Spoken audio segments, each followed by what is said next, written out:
అందుకే నువ్వు సరిగ్గా చూడలేకపోతున్నా ఫైర్ వర్క్స్ అని చెప్పేసి నాకు సారీ చెప్తున్నానండి. చాలా బాగా అనిపించింది. మన ఇండియన్స్ లాగే చైనీస్ వాళ్ళు కూడా వెరీ పాజిటివ్ పీపుల్ అన్నమాట. మనం మకావ్ టైపాలో వెళ్ళకూడదు, ఇది పోర్ట్ ఏరియాకి వచ్చేది. మకావ్ అవుటర్ లోకి రావాలి, ఇది మెయిన్ సిటీలోకి వస్తుంది అనమాట. సో షెంగువాన్ టు మకావ్ అవుటర్ ఇది పెర్ఫెక్ట్ మీకు హాంకాంగ్ నుంచి మకావ్ రావాలంటే. అమ్మో చాలా అలసిపోయానండి, కాళ్ళు చాలా దారుణంగా నొప్పి వస్తున్నాయి. ఇప్పుడు వచ్చేటప్పుడు కూడా ఈ పెద్ద సూట్ కేసు వేసుకుని క్యాబ్ బుక్ చేసుకుంటే ఎక్కువ అవుతాయి అని మొత్తం మన ఎంటీఆర్ ఉంది కదా మెట్రో, అండర్ గ్రౌండ్ మెట్రోలో వచ్చానమాట. 3 మారి నుంచోడానికి తప్ప కూర్చోడానికి ఖాళీ లేదు. నుంచుని ఈ పెద్ద బ్యాగ్ అటు ఇటు తోసుకుంటా 3 మెట్రోలు మారి రావాలి మన హాస్టల్ దగ్గర నుంచి. కొత్తలో టైం పట్టింది. జస్ట్ ఇప్పుడే మకావ్ ఇమిగ్రేషన్ పూర్తి చేసుకుని ఫెర్రీ ఎక్కడానికి క్రూజ్ ఎక్కడానికి కూర్చొని వెయిట్ చేస్తా ఉన్నాను. షెంగువాన్ అనే మెట్రో స్టేషన్ లో మెట్రో దిగిన తర్వాత ఫెర్రీ ఎక్కడానికి మీరు అసలు ఎక్కడికి బయటికి వెళ్ళక్కర్లేదు. ఆ ఎగ్జిట్ డి తీసుకోవాలి. హాంకాంగ్ మకావ్ ఫెర్రీ టెర్మినల్ రాసి ఉంటుంది ఎగ్జిట్ డి దగ్గర.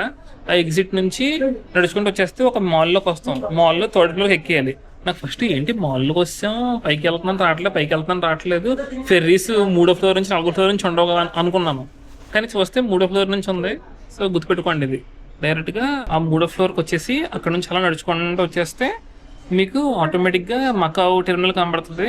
అక్కడ అది మకావ్ ఫెర్రీ టెర్మినల్లో లోపలికి వస్తే ఇమిగ్రేషన్ ఆఫీసర్స్ ఉంటారు, సరిపోద్ది. దానికంటే ముందు మీరు బుక్ చేసుకుని టికెట్ చూపించాలి. 2 వెబ్సైట్స్ ఉన్నాయి మెయిన్. నేను బుక్ చేసుకున్న దాని పేరు టర్బోజెట్ అనమాట. టర్బోజెట్లో ఆన్లైన్లో టికెట్ తీసుకున్నాను. మీకు లింక్ కావాలంటే డిస్క్రిప్షన్లో ఇస్తాను. అది మనకి నేను విండో సీట్ సెలెక్ట్ చేసుకున్నాను ముందుగానే, కొంచెం వ్యూ బాగుంటుందని. అలా మనకు నచ్చిన సీట్ సెలెక్ట్ చేసుకుని అక్కడ ఇమిగ్రేషన్ ఆఫీసర్ దగ్గరికి రాకముందు రిసెప్షన్లో ఆవిడ ఉంటుంది, ఆవిడ చూపిస్తే మన టికెట్ ఇచ్చేస్తుంది. ఆ టికెట్ తీసుకుని వచ్చేయడం, ఇంకా అంతే అయిపోద్ది. పొద్దున్న 11 గంటలకు ఉన్న ఫెర్రీ బుక్ చేసుకున్నానండి. కానీ నాకు హాంకాంగ్ వచ్చాక తెలిసింది ఇక్కడ ఫైర్ వర్క్స్ జరుగుతున్నాయి అని. అందుకని ప్లాన్ మొత్తం మార్చుకున్నాను అప్పటికప్పుడు. టర్బోజెట్ వెబ్సైట్లో గుర్తుపెట్టుకోండి, మీకు క్యాన్సిల్ చేసిన ఆప్షన్ అయితే లేదు. సో మీకు నచ్చకపోతే ఆ డబ్బులు పోయినట్టే ఇంకా. సో నాకు అలాగే 25 euros ఎంతో పోయింది, అంటే 2000 2500 దాకా పోయినట్టు. ఇంకా అప్పటికప్పుడు వేరే టికెట్ తీసుకున్నాను.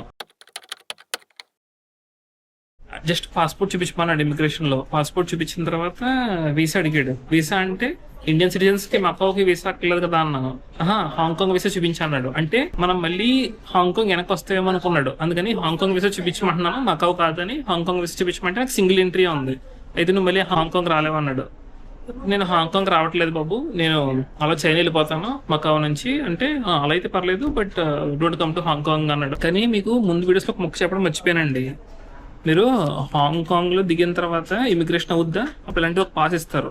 ఇది మీ దగ్గర పెట్టుకోండి. ఇది నాకు పెద్ద యూజ్ అవ్వలేదు, ఎవరు అడగలేదు, బట్ దగ్గర ఉంటే బెటర్. మనం చెప్పలేం కదా ఎప్పుడేమవుద్దో. ఎగ్జిట్ ఎంట్రీ స్టాంప్ లేదు, ఏం లేవు. హాంకాంగ్కి లేదు, మకావ్కి లేదు. ఒక గేట్ ఉందంటే ఒక గేట్ దగ్గర అలా కూర్చోవాలంటే. ఓహో, ఇది ఎక్కబోతున్నాం అయితే మనం ఇప్పుడు.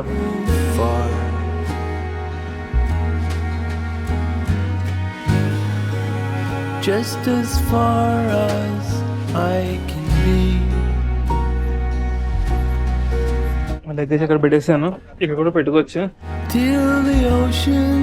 మంది 30p అనమాట విండో సీట్. చీకటిగా ఉంది కాబట్టి మనకు వ్యూ ఏం కనిపించదు, వెలుగుండి ఉంటే బాగుండేది.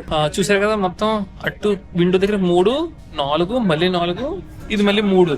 ఇక్కడ ఫుడ్ పెట్టుకోవడం కూడా ఇచ్చాడు, బాగుంది. సీట్ బెల్ట్ ఖచ్చితంగా పెట్టుకోవాలంట. కార్నర్ లో చూసారా చాలా స్పేసింగ్ ఇచ్చాడు. సరిగ్గా కనబడతలేదు, but one final time good bye Hong Kong. Hong Kong మనకి సింగిల్ ఎంట్రీ వేసే ఉంది, మళ్ళీ వెనక్కి రాలేము. ఇంకా హాంకాంగ్ దాటి వెళ్ళిపోయామంటే ఇంకా హాంకాంగ్కి మళ్ళీ ఎప్పుడో బై బై. బాగుందండి హాంకాంగ్. ఒక 4 to 5 daysకి పెర్ఫెక్ట్ ప్లాన్ అనమాట. మంచి ప్లేస్, పీపుల్ చాలా ఫ్రెండ్లీగా ఉన్నారు, మంచి వైపు. ఎక్కడ రేసిజం లాంటిది ఏం చూపించట్లేదు. మామూలుగా యూరోప్లో నేను కూర్చుంటే నా పక్కన వచ్చి ఎవరో కూర్చోరు. ఇక్కడ హాంకాంగ్లో అలా కాదు, నేను కూర్చున్నా సరే ఫుడ్ తినేది కూడా నాకు పక్క వచ్చి కూర్చొని తింటున్నారు. చూసారు కదా చైనా వాళ్ళు ఎలా పలకరించారు. సో నచ్చింది నాకు.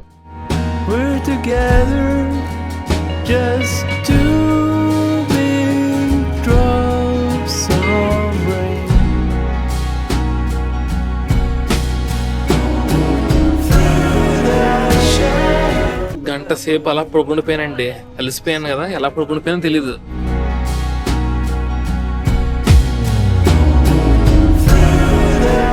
Welcome to Macau. నా వెనకాల కనిపించేది మకావ్ ఫెర్రీ టెర్మినల్ అండి. ఇప్పుడే మళ్ళీ ఇక్కడ ఇమిగ్రేషన్ అయింది.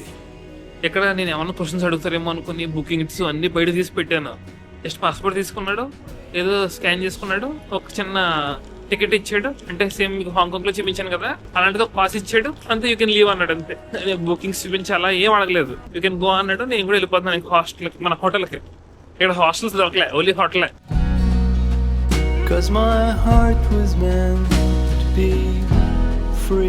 మకావ్ కొంచెం ఎక్స్పెన్సివ్ ప్లేస్ అనమాట, అందుకే ఇంక నేను బస్సులు తీసుకుంటలేదు. మన హోటల్కి ఆల్మోస్ట్ ఒక 10 to 15 minutes వాకింగ్ ఉంది, 800 meters డిస్టెన్స్. ఇంక నడుచుకుంటూ వెళ్ళిపోతున్నాను గోలించుకుంటా.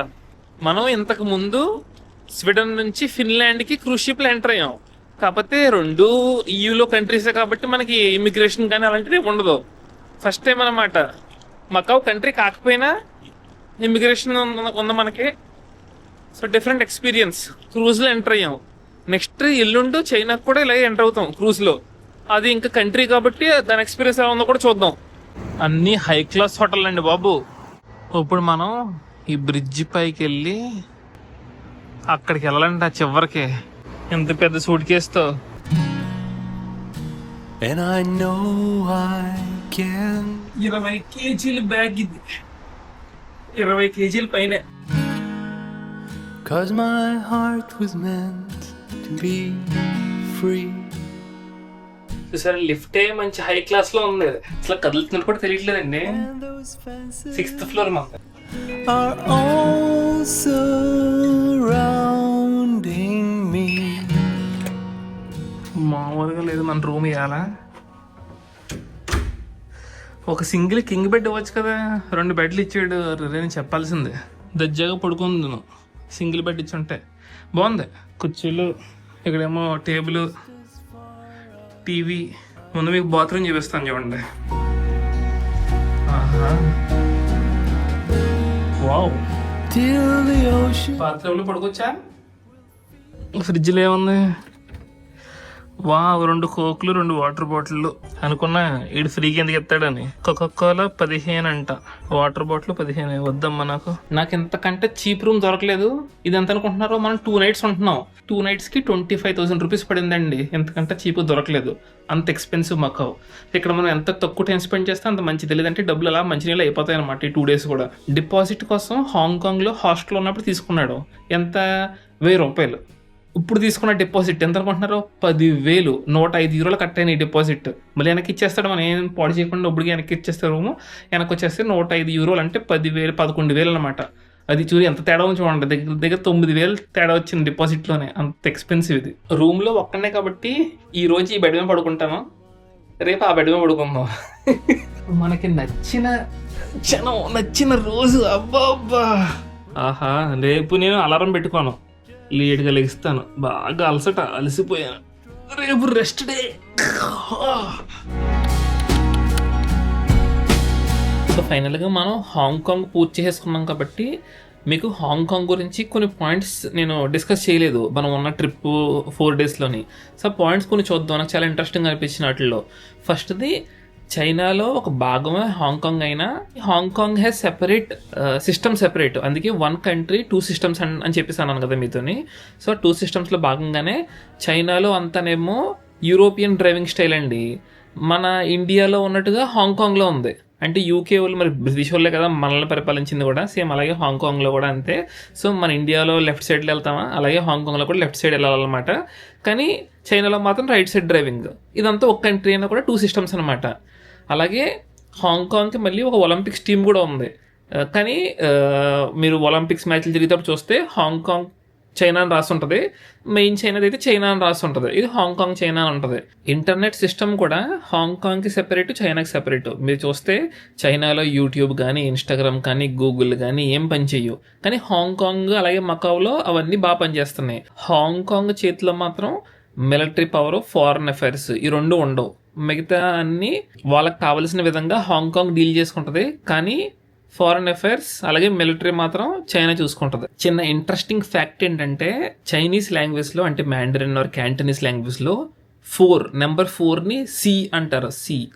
SI or SEI అనుకుంటా.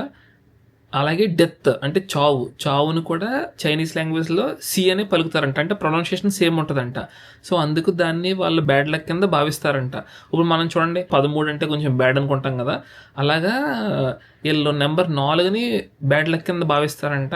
అందుకని బిల్డింగ్స్లో 4th ఫ్లోర్ ఉండదంట. కొన్ని బిల్డింగ్స్లో అయితే ఏకంగా 39th ఫ్లోర్ తర్వాత డైరెక్ట్ 50th ఫ్లోర్ వచ్చేస్తుంది. 40 నుంచి 41, 42, 43 అలా 49 దాకా ఫ్లోర్స్ ఉండవు అనమాట. 39 తర్వాత 50 వచ్చేస్తుంది డైరెక్ట్గా. మళ్ళీ కొన్ని చోట్ల అయితే ఏకంగా 14, 24, 34 కూడా తీసేస్తారంట మొత్తం బిల్డింగ్ ఫ్లోర్లో. వెరీ ఇంట్రెస్టింగ్ అనిపించింది, ఎందుకంటే మామూలుగా ఒక ఫ్లోర్ తీసేస్తారంటే అనుకోవచ్చు, కానీ 4కి సంబంధించి మొత్తం తీసి పెడుతున్నారు వీళ్ళు. Very nice to know. ఫైనల్గా హాంకాంగ్కి సెపరేట్గా పాస్పోర్ట్ ఉంది, but it is still A part of China. అలాగే హాంకాంగ్ కరెన్సీ కూడా వేరు, చైనా కరెన్సీ వేరు, హాంకాంగ్ కరెన్సీ వేరు. 2047 వరకు మాత్రమే ఈ రూల్స్ అన్ని వర్తిస్తాయి. 2047 తర్వాత మన చేతిలో లేదు. We have to wait and watch ఏం జరుగుద్ది అనేది. హాంకాంగ్ అనేది మీకు బ్రిటిష్ ఆక్రమణ జరగక ముందు, అంటే 1842 కంటే ముందు ఒక ఫిషింగ్ విలేజ్లా ఉండేదండి. అంత డెవలప్డ్ కాదు, బట్ ఆ లొకేషన్, హాంకాంగ్ ఉన్న లొకేషన్ దానికి చాలా అడ్వాంటేజ్ని తీసుకొచ్చింది. ఇప్పుడు చైనాతో ఎవరన్నా సరే డీల్ చేయాలంటే, ఐ మీన్ ట్రేడింగ్, అప్పట్లో ట్రేడింగ్ అంతా మీకు తెలిసిందే కదా, షిప్లో జరిగేది. ఆ పడవల్లో మనకి చైనాలో ట్రేడింగ్ జరగాలంటే మెయిన్ స్పాట్ హాంకాంగ్ అనమాట. అందుకు ట్రేడింగ్ చేసే టైంలో ఈ హాంకాంగ్ మీద గట్టిగా పట్టు సాధించాలని బ్రిటిష్ వాళ్ళు వచ్చారనమాట. మనం ఫైనల్గా హాంకాంగ్ గురించి చూసుకుంటే, Hong Kong is not a country, Hong Kong is not fully China. So మనం ఫైనల్గా చెప్పాలంటే Hong Kong is living with an uncertain future with 2 identities, 2 names, 2 systems. చాలా డిఫరెంట్ అండి. వెరీ ఇంట్రెస్టింగ్ అనిపించింది నాకు హాంకాంగ్ చరిత్ర తెలుసుకున్నప్పుడు.